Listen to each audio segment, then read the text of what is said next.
احباب دی وقار،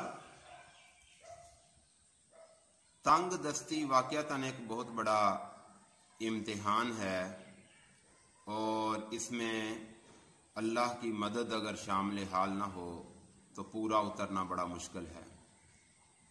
تنگ دستی ایک ایسی چیز ہے جو آدمی کے عقائد اور اس کے جسم پر براہ راست اثر انداز ہوتی ہے، لیکن یہ بات خیال رکھیں کہ جو غریب لوگ ہیں ان کو کبھی بھی پریشان نہیں ہونا چاہیے۔ یہ بات ان کو ذہن میں رکھنی چاہیے کہ ہمارا جو حشر ہوگا وہ مصطفیٰ کریم صلی اللہ تعالی علیہ وسلم کے ساتھ ہوگا۔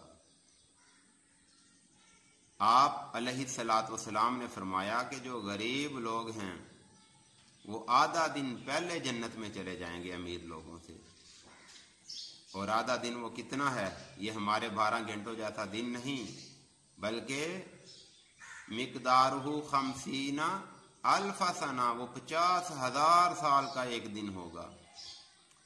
تو احباب دی وقار، بہرحال کیونکہ برکت کا اور اسی طرح دولت کے حصول کا سوال کیا گیا، تو دولت کے حصول کے لیے اور پریشانیوں کو ختم کرنے کے لیے ایک بہت بڑا جو وظیفہ ہے وہ ہے استغفار کا۔ آدمی جتنا زیادہ استغفار کرے گا اللہ تعالیٰ اس پہ اتنی ہی زیادہ اپنی رحمتیں اور نوازشیں عطا فرمائے گا۔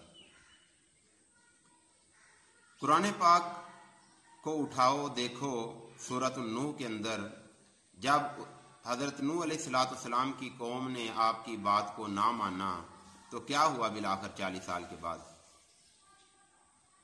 ان کی زمینوں کو بنجر کر دیا گیا، بارش کو روک لیا گیا، عورتوں کو بانجھ کر دیا گیا، ہر طرف پریشانی اور بھوک کا عالم تھا۔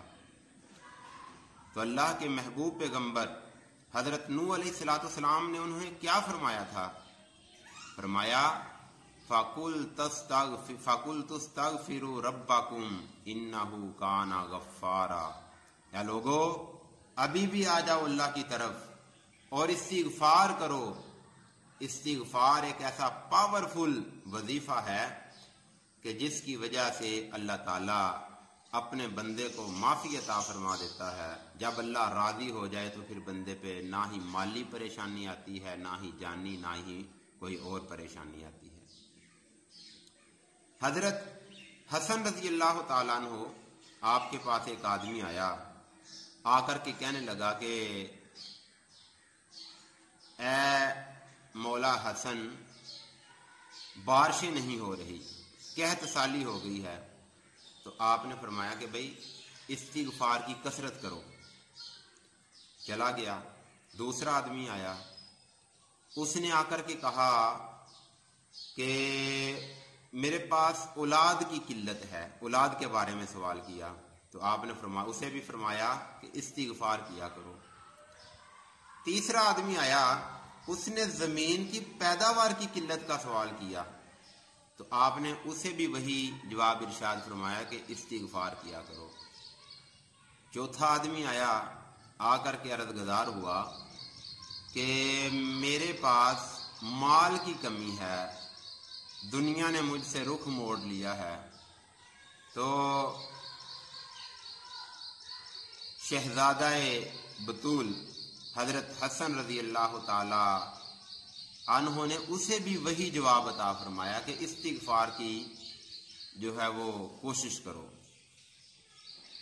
پاس جو آدمی بیٹھا تھا وہ بڑا حیران ہوا، عرض گزار ہوا کہ امام علی مقام، 4 لوگوں نے مختلف سوال کیے ہیں اور آپ نے سب کو ایک ہی جواب دے دیا ہے۔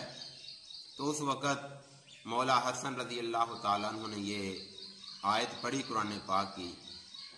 افسوس تو یہ ہے کہ ہمارے پاس قرآن پڑھنے کا ٹائم نہیں ہے، بس راتوں رات امیر ہونے کا ہم سوچ رہے ہیں، اور یہ مال اتنی اچھی چیز بھی نہیں ہے۔ المال والبنون زینت الحیات الدنیا، یہ جو مال ہے، اور ایک جگہ فرمایا یا ایھا الذین آمنوا لا تلھکم اموالکم تمہارا مال جو ہے یہ تمہیں ہلاک نہ کر دے، اور یہ جو مال ہے محض یہ زینت دنیا کی بنتا ہے، لیکن یہ ختم ہونے والی چیز ہے۔ خدا را قرآن پڑھا کرو، قرآن پڑھنے سے ہی ہماری مال میں برکت آئے گی۔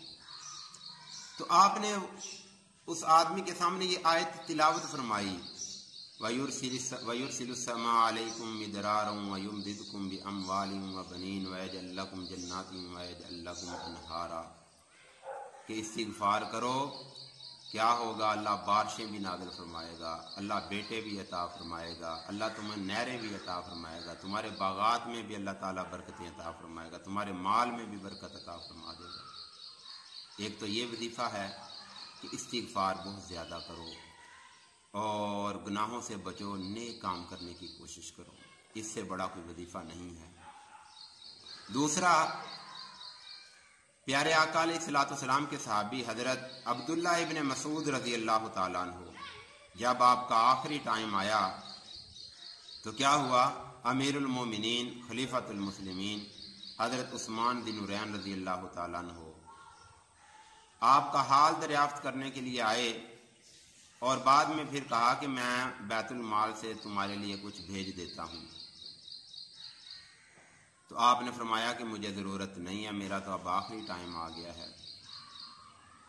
تو آپ نے فرمایا کہ چلو تجھے تو ضرورت نہیں ہے، تیری بیٹیاں ہیں یہ، ان کو تو ضرورت ہے۔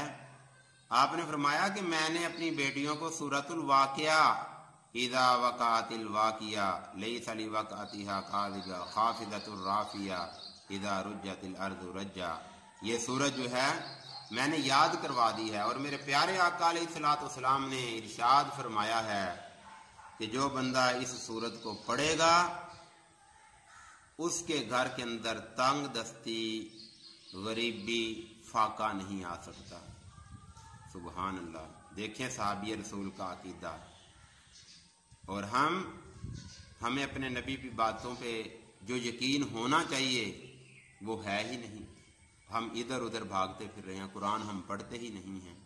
تو اس سے بھی یہ پتہ چلا کہ سورۃ الواقعہ پڑھنے سے اللہ تعالیٰ گھر کے اندر دولت کی ریل پیل فرما دیتے ہیں۔ لیکن یہ بات یاد رکھیں کہ سورۃ الواقعہ آپ نے دولت کے حصول کے لیے نہیں پڑھنی، ثواب کی نیت سے پڑھنی ہے۔ جب ہم ثواب کی نیت سے پڑھیں گے تو اللہ تعالیٰ ہمیں ثواب بھی عطا فرمائیں گے اور دولت بھی عطا فرما دیں گے۔ اسی طرح باوضو رہنا، احباب ذی وقار، یہ بہت بڑا وظیفہ ہے، بہت بڑی بات ہے یہ کہ جو بندہ باوضو رہتا ہے وہ گناہوں سے بچتا ہے، جو گناہوں سے بچتا ہے اللہ تعالیٰ اسے ہر لحاظ سے عزت عطا فرماتے ہیں، اسے دولت بھی ملتی ہے۔ دولت کی ریل پیل کے لیے یہ ایک بہت بڑا وظیفہ ہے کہ باوضو رہا کریں، نماز پڑھا کریں، گناہوں سے بچیں۔ چوتھے نمبر پہ ایک آدمی آیا، عرض گزار ہوا، یا رسول اللہ صلی اللہ تعالی علیہ وسلم، میرے پاس مال کے اندر برکت نہیں آ رہی۔ تو آپ نے کیا ارشاد فرمایا؟ فرمایا کہ جب بھی اپنے گھر کے اندر داخل ہو تو سب سے پہلے السلام علیکم کہہ، اس کے بعد 3 مرتبہ سورۃ الاخلاص یعنی کہ قل هو اللہ احد اللہ صمد، یہ سورت جو ہے وہ تو پڑھ لیا کر، اللہ تعالیٰ تیری یہ مشکل آسان فرما دیں گے۔